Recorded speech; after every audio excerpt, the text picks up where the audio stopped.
लोग बोलते हैं कि जो अपने दिमाग का ज्यादा यूज करता है उसका दिमाग तेज होता है और जो कम यूज करता है उसका दिमाग कमजोर होता है। और स्कूल में भी यही बोला जाता है कि सबका दिमाग एक जैसा है। अब देखो यार, मान लो एक बच्चा है, उसने पाठ याद किया और वो एकदम से सब कुछ भूल गया। अब इसमें उसकी क्या गलती है? अब चाहे आप अपनी बात कर लो, आप कोई चीज याद नहीं रख पाते, स्मार्ट तरीके से नहीं सोच पाते, पॉजिटिव नहीं सोच पाते, या फिर आपका दिमाग कमजोर है, लेकिन आप कोशिश करते हो ना सब ठीक करने की, लेकिन नहीं हो पाता।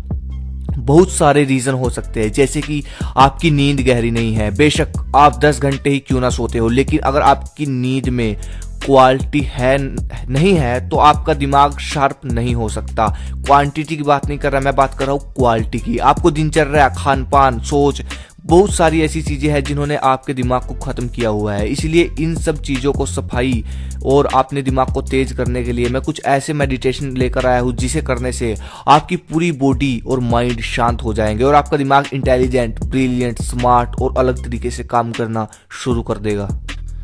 भस्त्रिका प्राणायाम। सुबह उठने के पूरे 15 मिनट बाद आपको ये एक्सरसाइज करनी है। इसमें आपको गहरी सांस लेकर बिना होल्ड किए छोड़ देनी है। याद रहे, सांस गहरी होनी चाहिए।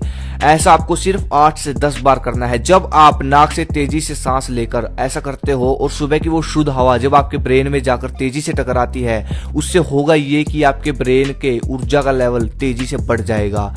अब दूसरी जो चीज मैं आपको बताने वाला हूं उसको सुनकर शायद आप डर जाओ या फिर घबरा जाओ।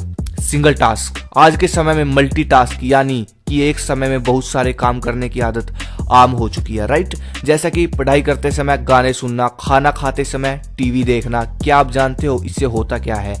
इससे हमारे दिमाग की बहुत सारी क्षमता खत्म हो जाती है। चलो थोड़ा और गहराई से समझाता हूं।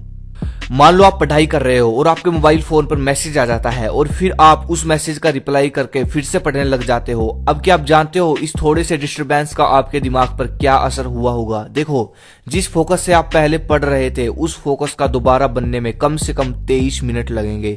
इसीलिए एक समय में 2 काम करते समय आपका दिमाग 2 कामों के बीच में फंस जाता है और इधर उधर स्विच करने लगता है, जिससे आपके दिमाग में मिक्स इन्फॉर्मेशन इकट्ठी हो जाती है और आपका दिमाग ओवरलोड होने लगता है, जिससे जब भी आप कोई भी न्यू इन्फॉर्मेशन जानने की कोशिश करते हो तो आपका दिमाग उसको ठीक से प्रोसेस नहीं कर पाता और इससे आपका दिमाग स्लो और उसका आईक्यू लेवल बिल्कुल खत्म हो जाता है। इसलिए आप सबसे पहले ये बुरी आदत छोड़ो। अगर पढ़ रहे हो तो पढ़ाई करो, अगर खाना खा रहे हो तो सिर्फ खाना ही खाओ, अगर ड्राइविंग कर रहे हो तो सिर्फ ड्राइविंग ही करो।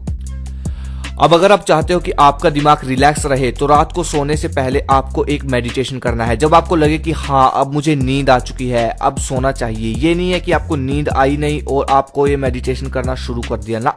जब आपको लगे हाँ कि मुझे अब नींद आ चुकी है, अब मुझे सोना चाहिए, तो आपको करना क्या है? सोने से पहले आलती पालती मारकर बैठ जाए और आपको अपनी सांसों पर ध्यान करना है।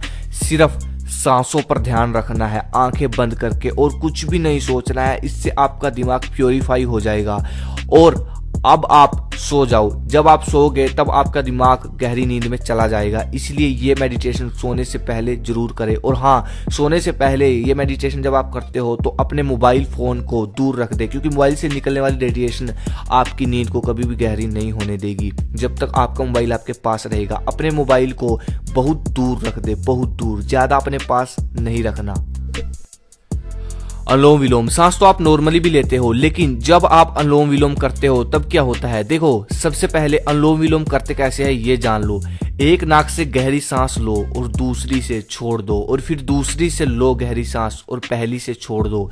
इससे होता क्या है? जब आप एक नाक से सांस लेते हो तब आपकी पूरी की पूरी सांस आपके दिमाग के सिर्फ एक हिस्से में जाती है, तो ऑक्सीजन आपके उस हिस्से में एक अलग तरीके से प्रभाव डालती है और आपके न्यूरॉन आपस में मजबूत तरीके से जुड़ जाते हैं। ऐसे ही जब आप दूसरी नाक से सांस लेते हो तो पूरी ऑक्सीजन दिमाग के दूसरे हिस्से में जाती है, ऐसे ही दूसरे हिस्से को प्रभाव डालती है।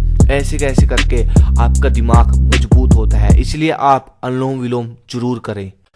जो चीज मैंने आपको इस वीडियो में अवॉइड करने के लिए बोली है और फॉलो करने के लिए बोली है, अगर आप उसको अनुशासन के साथ करते हो तो यकीन मानिए कम से कम 1 महीने में आपके दिमाग में एक अलग तरह की एनर्जी होगी। वीडियो देखने के लिए धन्यवाद। जय हिंद, जय भारत।